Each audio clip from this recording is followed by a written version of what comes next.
It's a very touching story. It also shows the love of Allah subhanahu wa ta'ala, the power of Allah subhanahu wa ta'ala. Never ever underestimate the power of Allah.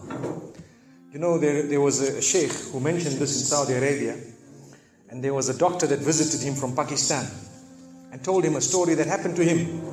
So he says, what happened to me? He says, the doctor who's speaking is a top neurologist, one of the top doctors in Pakistan, or, you know, a very, very good doctor, very hard to meet.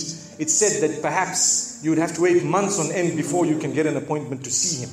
So what happened is, he says, I was flying from one city to another, a very busy man, flying quite often within the country and perhaps even outside. And he says, suddenly the clouds built up.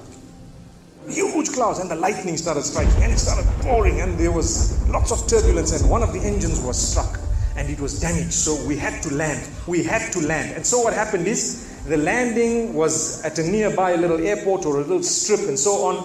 And when they landed there, it was a remote area. How are you going to repair this aircraft? A few people who were on it, it was a small plane, they were, quite surprised because they landed it in such a remote place. No one's there to repair it. They would have to wait, definitely. So the doctor asks the captain or the pilot that, you know what, how long are you going to be? He says, no, we're going to be quite long. Well, I need to get to that area. Look, he says, it's just a 3-hour drive by vehicle. So why don't you just go by road?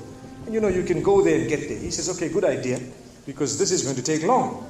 So he decides to go on one of the try-shows, in Pakistan, one of the areas, wherever it was, and he jumped in. And as they started progressing, the clouds built again. And the lightning was striking, and the rain started pouring. And it was pouring so much that their vehicle could not move much more because of the mud and because of everything else. And so it was quite an open area with a bit of farmland. And after a while, they realized, look, we're not getting anywhere. There's a little house here. Why don't we just go there? We can read our salah. Perhaps we can, see, have a bit of a meal or whatever else. And they decided to knock the door. Strange people, strange land, far off, out in the rurals. And so he knocks the door, and he's got his little bag and everything, and he walks in. An old lady happened to answer the door after a while, and they spoke to her saying, look, this is what has happened, and we're going from so-and-so to so-and-so, and we just want a place, we want to read salah and so on. And she said, no problem, you can come in. She had a little musalla, a little sajjada, and she had a little baby on the side, or not a baby, but a child. And the child, every little while, she's actually checking on the child, and she's sitting on that musalla, making dua and reading her own salah. These people fulfilled their salah, did whatever they had to. And when they were about to leave, they spoke to the old lady saying, thank you very much, jazakumullah khair, and so on. And, we're going, what's happening to this child, So the woman says, look, the child is an orphan. And the child is unwell, not well at all, very sick. And we've been to all the doctors around. And subhanallah, I'm the grandmother of this child. The doctors have told us that there is only one specialist around who can help this child. And we tried to make an appointment, but they asked us to come 6 months later. And it's far away. I've been making dua to Allah ever since that day. Ya Allah, make it easy for us. The child is sick. Make it easy for us, Ya Allah. So the man says, what's the name of that specialist? So the granny says, he's Dr. Ishan. Immediately this doctor burst into tears.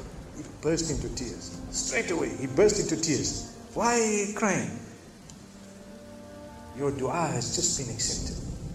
For your dua, the thunder came, the lightning came, the engine struck, we came down, we came on the road, the rain came again and stopped us and so on. And do you know what? The rain only stopped after the question was asked.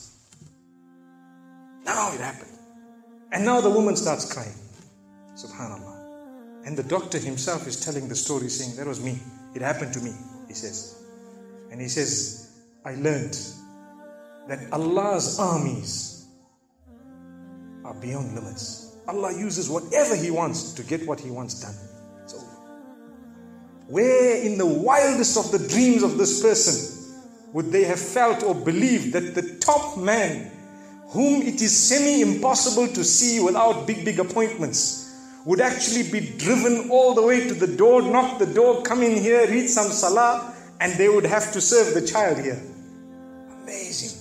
Wallahi, it brings tears to the eyes. But the reason I share it with you, every one of us has needs for Allah subhanahu wa ta'ala. Just keep calling. Just have yaqeen. Have conviction. If it is meant, it will definitely come in your direction. You know, we use the term by hook or crook, but I don't want to use that today. I want to tell you, by the mercy and power of Allah subhanahu wa ta'ala, it will happen. It will come to pass. May Allah subhanahu wa ta'ala bless us. May He open our doors. May He grant us all shifa. And may He make us firm believers that for Him, nothing is impossible. Wa sallallahu wa sallama wa baraka ala nabina Muhammad.